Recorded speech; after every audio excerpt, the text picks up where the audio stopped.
Welcome to Kenton's videos. Enjoy the video. You start by enabling dictation so Word can hear you. Open OS privacy settings, allow mic access, and confirm your mic works. In Word, go directly to the Home tab and click Dictate, or press the system shortcut to launch listening mode. Once the indicator shows listening, speak a clear command sample to verify levels, and make sure to pick the correct language or dialect so punctuation and spelling match your intent.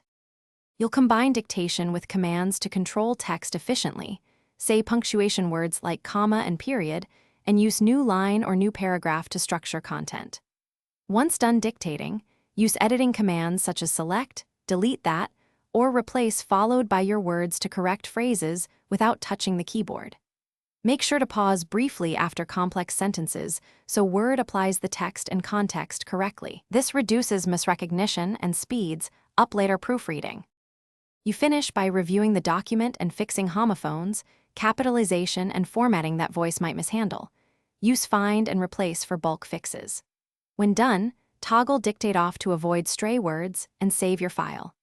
If dictation lags or repeatedly mishears you, restart Word, recalibrate or reposition the microphone, and update system drivers. This often resolves performance issues and improves accuracy so future dictation sessions run smoothly. Thanks for watching. Consider subscribing if we helped you.